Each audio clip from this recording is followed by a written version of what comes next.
Bismillahirrahmanirrahim. Assalamualaikum warahmatullahi wabarakatuh. Halo anak-anak, apa kabar kalian hari ini?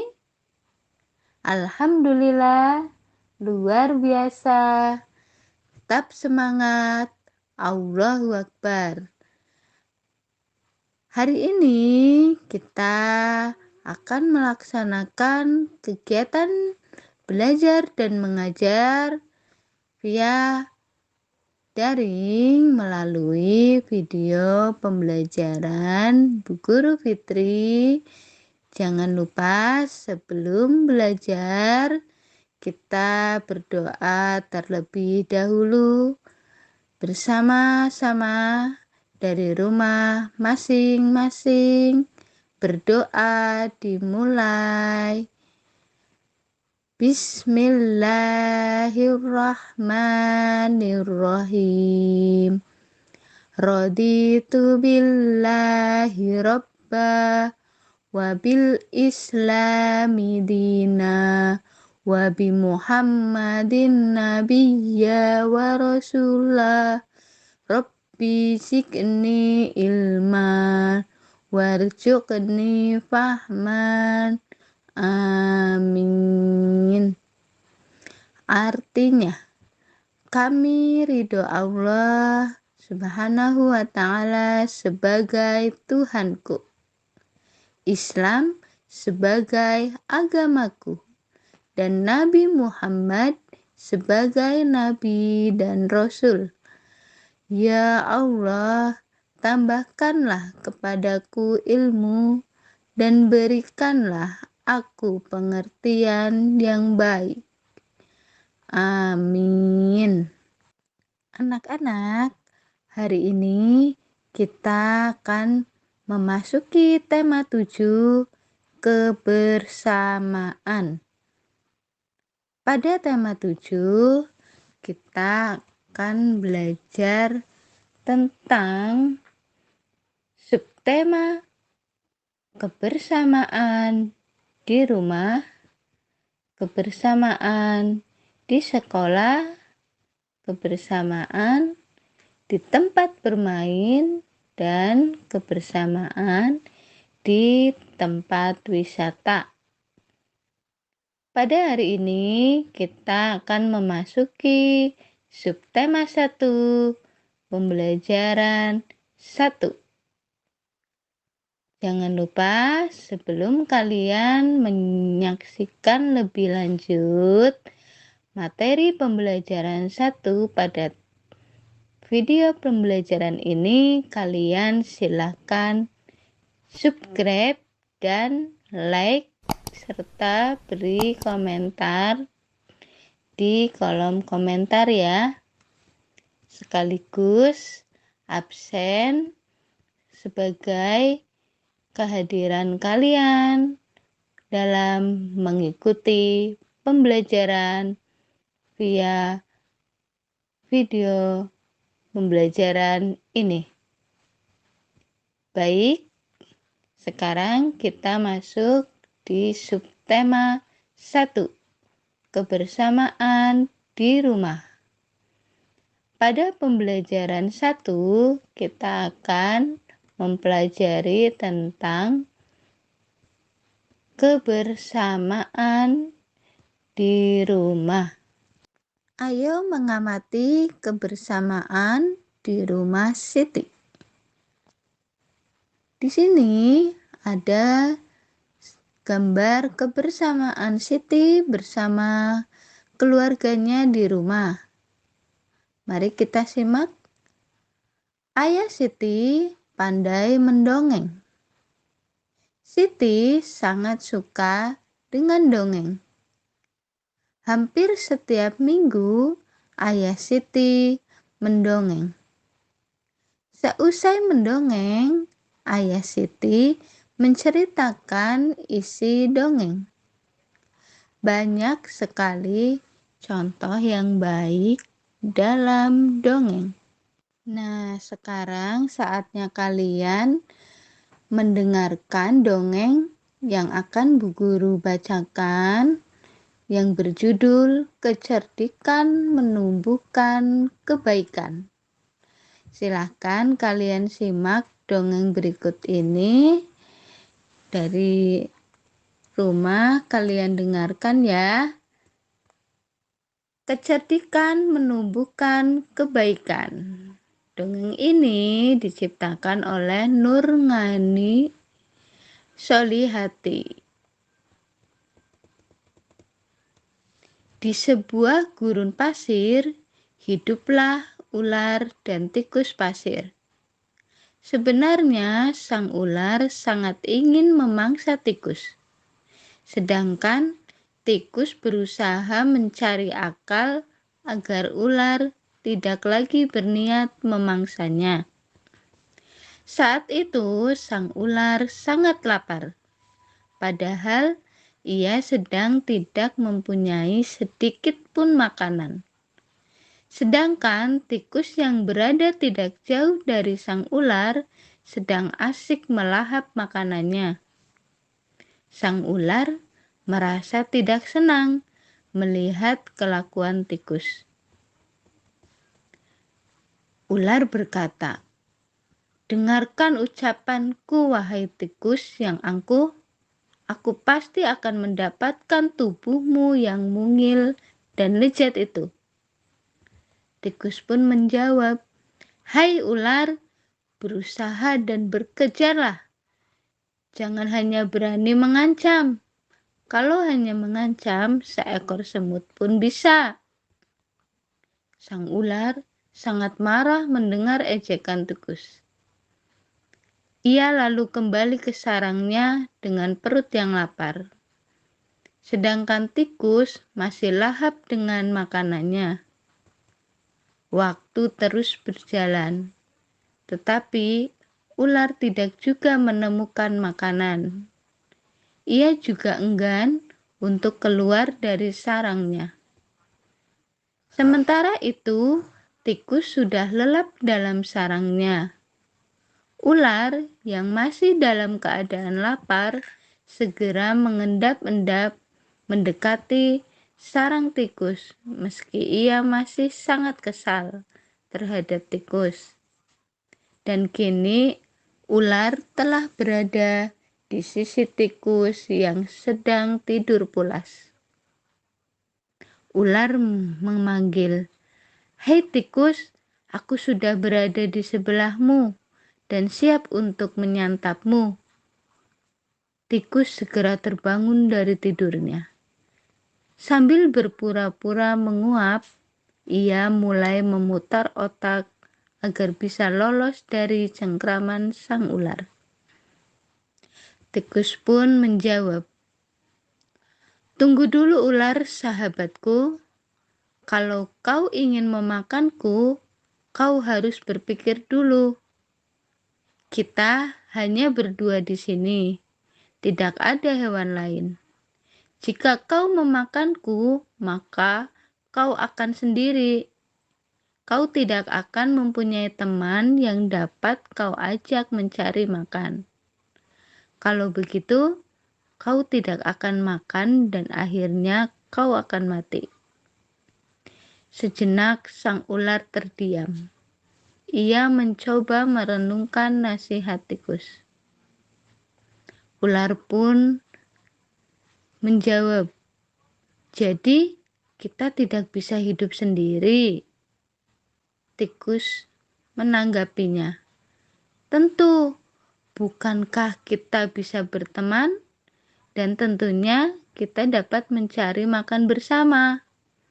Bukankah itu lebih menyenangkan daripada nantinya setelah kau memakanku, kau hanya akan hidup sendiri?" Ular mengangguk tanda mengerti. Ular pun menjawab, "Baiklah kalau begitu. Maafkan aku." Tikus pun memaafkan ular. Mereka tersenyum bahagia. Kemudian beranjak mencari makanan bersama-sama. Bagaimana anak-anak? Apakah kalian sudah mengerti isi dongeng yang disampaikan oleh Bu Guru? Ayo cari tahu tentang isi dongeng yang disampaikan oleh Bu Guru ya, dengan menjawab pertanyaan di bawah ini. Siapakah yang diceritakan dalam dongeng tersebut? Ya, yang diceritakan dalam dongeng tersebut adalah tikus dan ular. Yang kedua, bagaimana kecerdikan tikus? Jawabannya adalah tikus bisa menasehati ular sehingga mereka hidup rukun bersama. Yang ketiga, mengapa ular dan tikus dapat hidup bersama? Karena mereka tidak dapat hidup sendiri dan selalu membutuhkan orang lain. Setelah kalian menjawab pertanyaan tersebut, mari kita diskusikan tentang isi dongeng yang telah kamu dengar. Nanti setelah kalian menuliskan isi dongeng, kalian sampaikan di grup kelas ya, melalui pesan suara atau voice note. Berikutnya, mari kita perhatikan gambar keluarga Siti di rumah. Di sini, ibu menghidangkan 3 buah kue donat. Setiap kue donat dipotong menjadi 2 potongan sama besar. Siti, Ali, dan Ayah mengambil masing-masing 1 potong. Siti sangat senang bersama keluarga di rumah. Baik anak-anak, jadi di sini kita akan mempelajari materi mengenal pecahan. Mari kita perhatikan donat yang ada pada gambar. Di sini ada sebuah donat yang utuh. Donat yang utuh satunya ini dipotong menjadi 2 bagian sehingga masing-masing menjadi setengah 2 potong, setengah dan setengah. Di bawahnya ada sebuah donat utuh lagi. Di sini donat yang utuh dipotong menjadi yang satu bukan setengah, sedang yang satu lagi pun bukan setengah. Namun bentuknya potongannya lebih kecil. Nah, dari keterangan tersebut di sini dapat kita simpulkan bahwa 1 donat jika dibagi atau dipotong menjadi 2 bagian donat sama besar, maka 1 bagian donat dari 2 bagian donat ini dapat kita baca 1/2 dibaca setengah. Ya. Mari kita lihat penulisan pecahannya 1/2. Bagaimana anak-anak? Kalian paham? Mari kita berdiskusi. Mengapa 2 bagian donat di samping masing-masing menjadi dua bagian atau disebut setengah. Ya, karena dua bagian donat sama besar. Yang kedua, mengapa dua bagian donat di samping masing-masing tidak disebut setengah? Karena dua donat di samping potongannya tidak sama besar, maka donat tersebut tidak disebut setengah, ya. Baik anak-anak, setelah kalian memahami konsep mengenal pecahan, mari kita berlatih. Lengkapilah pernyataan berikut ini dengan tepat. Nomor 1. Sebuah donat dibagi menjadi dua bagian sama besar. Setiap bagian disebut titik-titik bagian. Ya, setengah.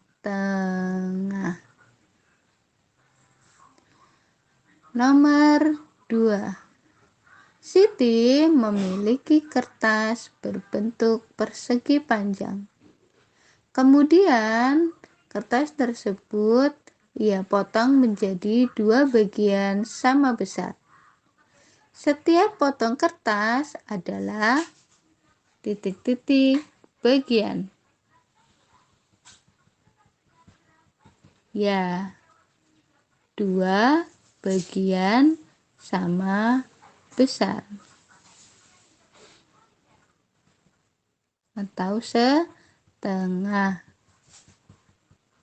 Yang ketiga, Siti memiliki kue donat. Siti ingin mendapatkan setengah bagian dari kue tersebut. Siti harus memotong kue tersebut menjadi titik-titik bagian sama besar. Menjadi berapa? Ya, menjadi dua bagian sama besar. Nomor 4.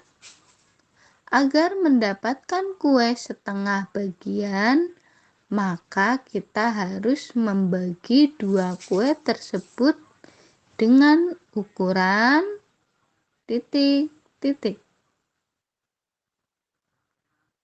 sama besar.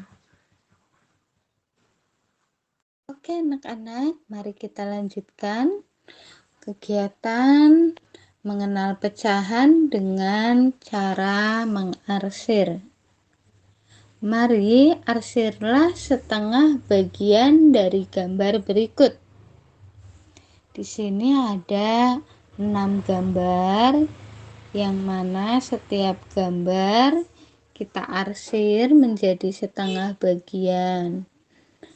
Kita lihat di sini nomor 1 ada sebuah gambar persegi panjang, yang mana gambar persegi ini dibagi menjadi dua bagian sama besar, sebelah kiri dan kanan. Kotak sebelah kiri kita arsir sehingga gambar tersebut menjadi setengah bagian. Yang nomor 2 sama gambar persegi panjang. Di sini kita arsir bagian atasnya. Kotak bagian atas kita arsir sehingga gambar tersebut menjadi setengah bagian. Bu Guru, jika diarsir yang bawah boleh? Boleh. Yang diarsir yang di bawah, maka yang di atas tetap kosong. Tidak diarsir karena gambar tersebut diarsir hanya setengah bagian.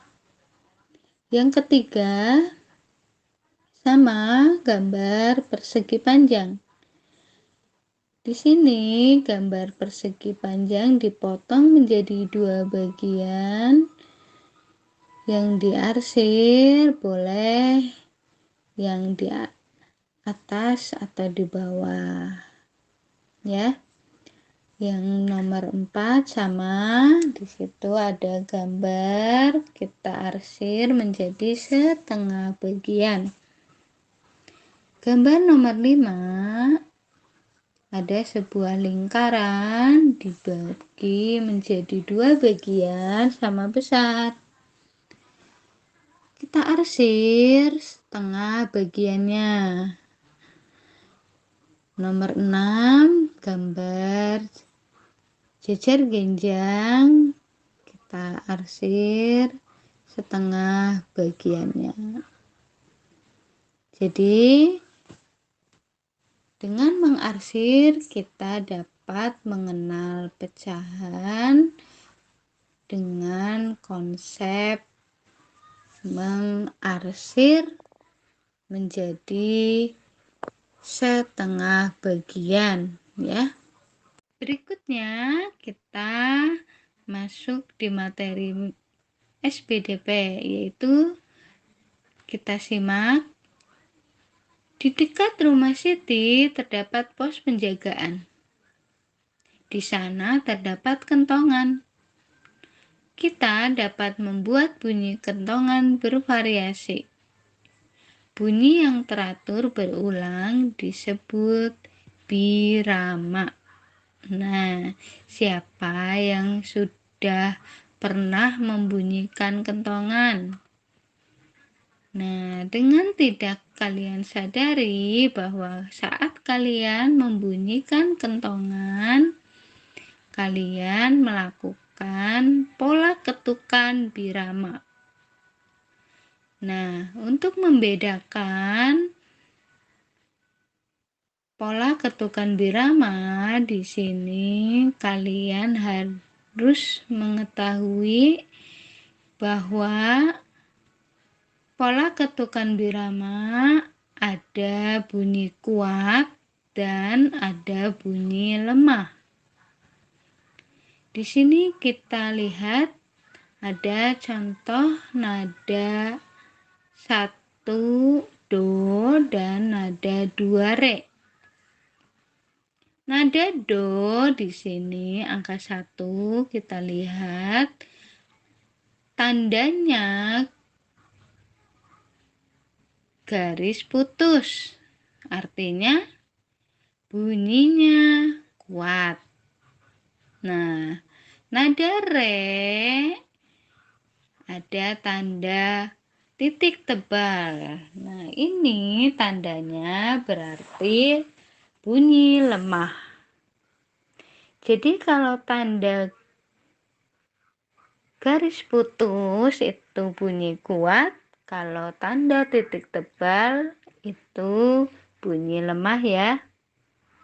Untuk membedakan bunyi kuat dan bunyi lemah, kita lihat di sini ada gambar seorang sedang mengetuk meja. Bunyinya duk. Nah, gambar yang kedua bunyinya prok. Jika dua bunyi di atas dibandingkan, maka bunyi gambar yang pertama yang berbunyi duk itu lebih kuat daripada bunyi yang kedua yang prok, ya. Jadi pada saat kita mengetuk meja, ini bunyinya lebih kuat daripada saat kita menepuk tangan. Menepuk tangan bunyinya lebih lemah, ya, bunyi lemah. Nah, sekarang mari berlatih. Ayo berlatih dengan menjawab pertanyaan-pertanyaan di bawah ini. Nomor 1, sebutkan 2 bunyi yang ada di sekitarmu. Kemudian tentukan bunyi yang lebih kuat dan bunyi yang lebih lemah. Coba bunyi apa ya yang ada di sekitar kalian? Nanti kalian jawab di buku tulis SPDP ya. Yang kedua, Siti menyebutkan bunyi yang dihasilkan benda-benda berikut. Nomor 1, di sini ada gambar tepuk tangan. Ini menghasilkan bunyi apa tadi? Yang kedua, orang sedang memukulkan kayu ya. Kayu dengan kayu dipukul. Ini bunyinya lemah atau kuat? Gambar yang ketiga, orang sedang memukul kentongan. Bunyinya kuat atau lemah? Silakan dijawab. Nanti kalian tentukan bunyi yang paling kuat adalah nomor berapa. Dan bunyi yang paling lemah adalah gambar nomor berapa. Jadi untuk tugas ini kalian kerjakan ya di buku tulis SPDP masing-masing. Paham ya? Nah, setelah ini kalian diminta untuk melakukan kegiatan seperti gambar untuk membedakan bunyi kuat dan bunyi lemah.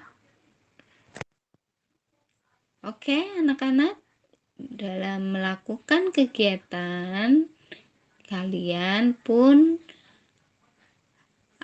harus mencoba menyanyikan lagu cicak dengan iringan bunyi kuat dan bunyi lemah.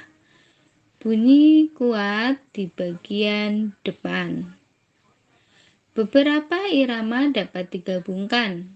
Misalnya, irama dari kentungan dan tongkat kayu yang dipukul.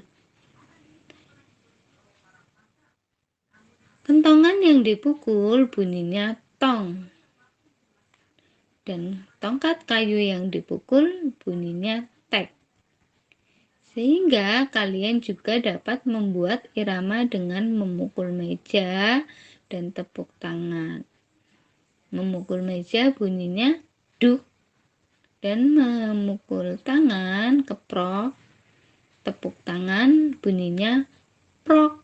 Nah, sekarang mari kita perhatikan sambil menyanyikan lagu cicak bersama-sama. Lagu cicak diciptakan oleh Ate Mahmud dengan nada agak cepat ya. Baik, mari kita menyanyikan lagu cicak bersama-sama ya. Bu Guru akan mencontohkan sesuai dengan bunyi kuat dan bunyi lemah. Kita mulai. Cicak, cicak di dinding, diam, diam merayap. Datang seekor nyamuk, hap, lalu ditangkap.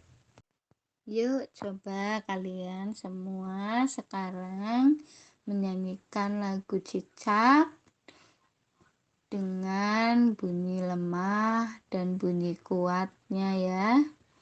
Silakan nanti lagu yang sudah kalian nyanyikan kalian kirimkan di grup kelas melalui rekaman atau pesan suara kalian masing-masing ya.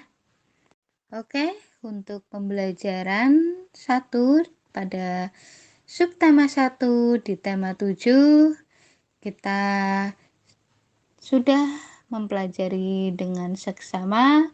Sekarang kalian silakan melakukan kegiatan dan tugas dari Bu Guru yang telah Bu Guru berikan tadi. Bu Guru tunggu. Selamat beraktivitas. Semoga harimu menyenangkan. Sekian dari Bu Guru. Wassalamualaikum warahmatullahi wabarakatuh.